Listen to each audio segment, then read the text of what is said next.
Head tracking is awesome. It's hard to beat a hands-free way to look around a virtual cockpit. I really enjoy the immersiveness it provides and the ability to look around and check out all the scenics. However, one area I've noticed that head tracking can be problematic is in combat. This is especially an issue in Star Citizen, where the HUD is semi-transparent and taking your eyes off a target can result in issues reacquiring that target later on, as when you turn your head back, you might not get the reticle directly centered on your screen. I find this is doubly true when dealing with monitors that have their own reticle overlays. These types of aim points are always on top of anything the monitor is displaying, so sometimes I could find myself dealing with two reticles. One that's being displayed by my monitor, that's the absolute center of the screen, and the other being displayed by Star Citizen. Sometimes you can't help but move your head, but at the same time, disabling head tracking outright means you're going to lose some situational awareness, at least without re-enabling it. So I've been looking at a method that allows me, using my setup, to enable and disable head tracking in the most intuitive way possible. Earlier this year, I moved from an MT50 to a Constellation Alpha grip. Both sticks have flip triggers, but the Constellation Alphas pulls through to the dual stage trigger, and the MT50 can be operated independently. This gave me an idea for controlling head tracking using the flip trigger. That way, pulling the flip trigger would cause head tracking to cease and instantaneously center the screen and therefore the reticle.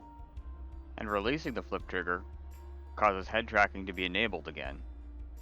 Moving the flip trigger to its undeployed position also disables head tracking.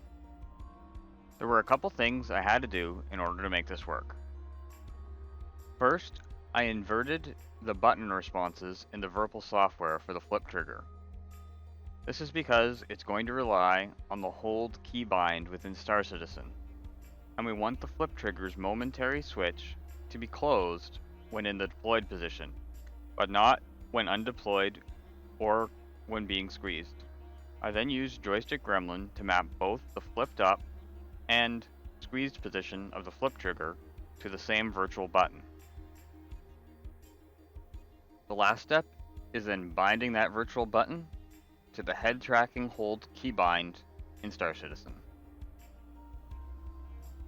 Now, head tracking can be activated by pulling the flip trigger down, squeezing the flip trigger before lining up the shots, centers the screen and disables head tracking to ensure the reticle remains centered, and finally, squeezing through the flip trigger to the dual stage trigger on the Alpha allows you to shoot while keeping the screen and reticle centered.